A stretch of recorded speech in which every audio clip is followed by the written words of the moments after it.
Hello, how are you? Welcome. I'm Olivia. I'm a singer and a songwriter, and I have been going through Our Friend, the Artist's Way. And I've just finished week 8, recovering a sense of strength. And so in this video, I'm going to talk a little bit about what's in the chapter and how it's going for me. So if that's interesting to you, please stick around. Okay, so week 8, recovering a sense of strength. So the start of this chapter says this week tackles another major creative block, which is time. So you'll explore the ways in which you have used your perception of time to preclude taking creative risks. The first section is called Survival, and it talks about artistic losses and how important teachers can be in our lives and how much they can scar us in a way too. You know, what a powerful role that can be. When you think about even being in college, you're so young. You're just so young, you're so impressionable. And then, of course, younger than that in school. It's a really serious role, and it can really affect you as an artist or as a person.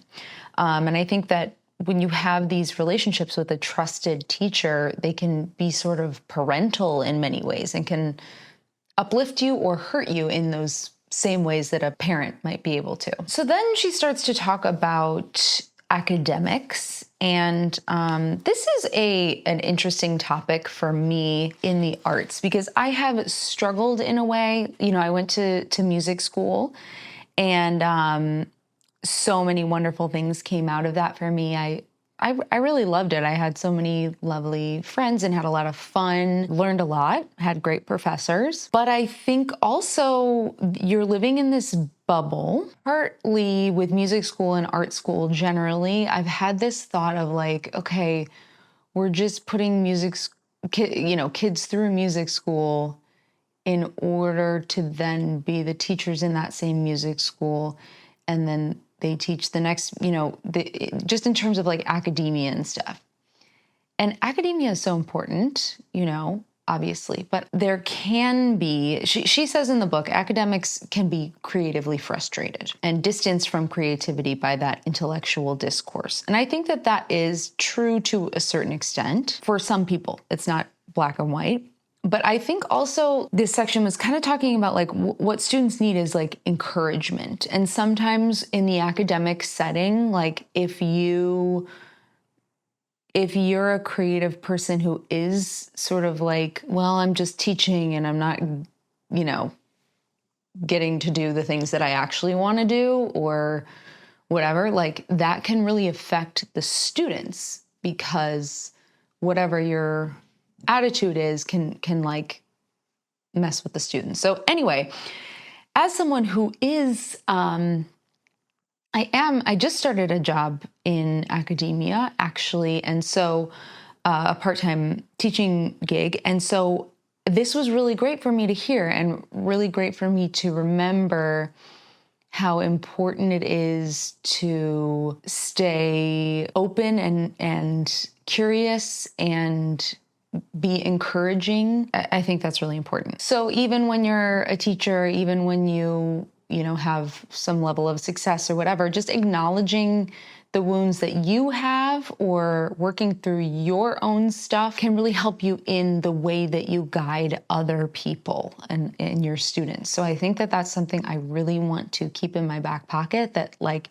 everything that I'm doing for myself is also for my students as well. You don't want to be projecting or taking your own stuff out on the people that you're guiding. The next section is called Gain Disguised as Loss. And she talks about how wounds, artistic wounds, you acknowledge them, you feel them, but then ultimately you have to reframe them in order to move forward.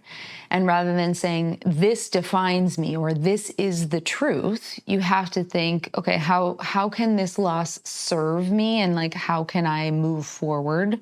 Where does it point me? What direction does it point me? So I think that that's kind of a theme in this book, kind of like where, using these things that we think of as negative, like a painful thing, or I'm thinking of like anger or jealousy, or all these emotions that we have, and using them as guides to point us in a new direction, rather than just being like letting us get stuck in those emotions. So there's one quote in here that says, "In order to catch the ball, you have to want to catch the ball."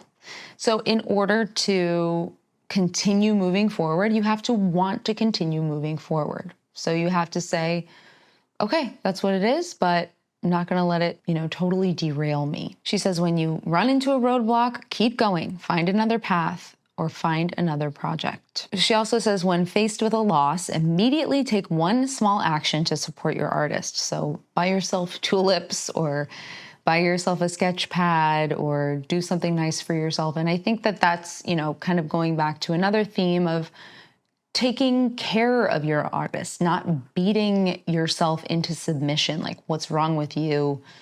Do the work, do this, but actually like, okay, that hurt. Let's do something nice, take a moment, and then move forward. So I think that that's nice too. Next, she talks about age and time. And I think that this is something that can really get us stuck. Kind of this feeling of like, you're too late. If I start now, like I'll be 100 by the time I can really play the piano, or, whatever. It's like, yeah, but you'll be 100 no matter what, and you can either learn to play the piano or not. The idea that art produces a finished product is like a consumer-oriented society. So that creates the creative block. So like, what's it gonna look like if I'm 60 and I'm just publishing my first book? All of it being so, and I mean, this was written, I don't know, whatever, 30 years ago, 40 years ago. And it's like, now that consumer-oriented, like product-driven thing is so much more prevalent with social media, and like, this is what I'm doing, and I've got this product, and like everything is all about that finished product. But in a way, that's sort of like toxic thinking, because really what you need to get to that point is action, just like small daily actions, or, moving the needle forward in some way and enjoying that process, not like making it such a tortured thing, like, making it feel so big. So you're never too old. And I mean, I think actually as I get older, I feel less of that in a way, like less of that, like I'm too late, which is kind of interesting. I don't know. I feel like a little bit more expansive maybe in like what's possible.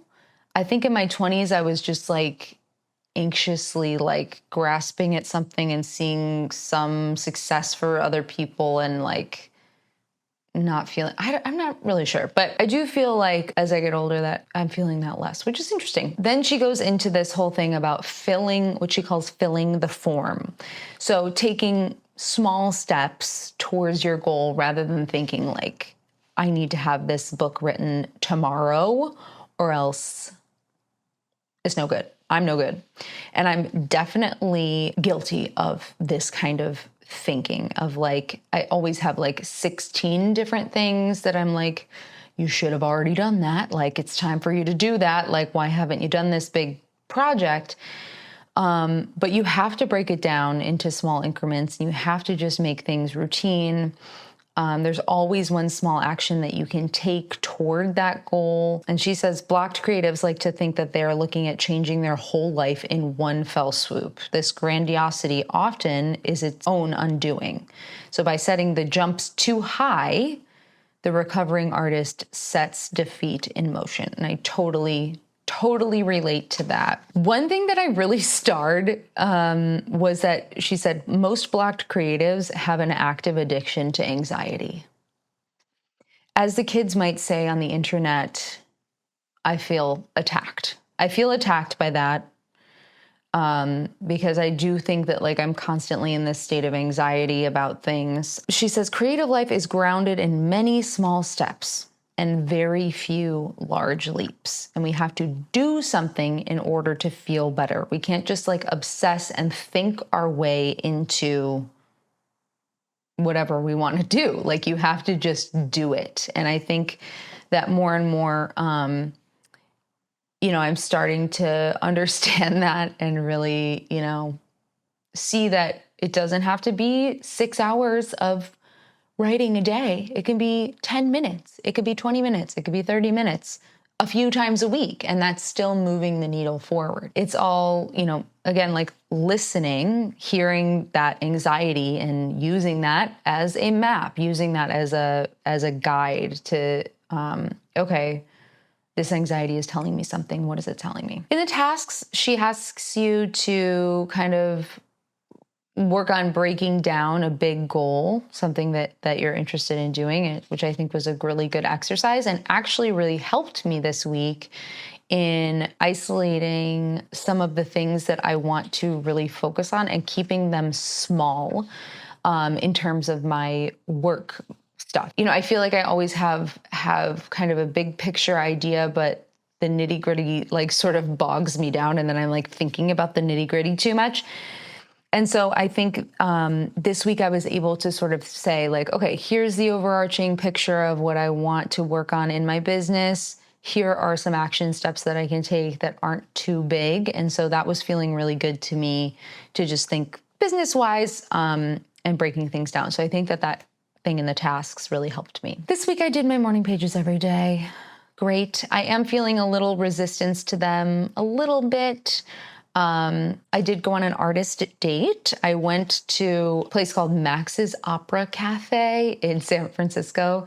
It's right near the Symphony Davies Hall. I just popped in there. I was walking by and I saw a guy playing piano and singing in there. So I popped in and it felt like a little synchronicity, and popped in and listened to this guy and, knew a bunch of tunes. I sat in with him. And so it was fun. It was a nice little pop in, a good vibe. I like the vibe in there. This week I've had a little anxiety, I would say. I had a gig that went well. So that was fun to be playing out a little bit. I had a couple very busy days, and then I had some very like emotional days. I'm just like struggling with some anxiety stuff.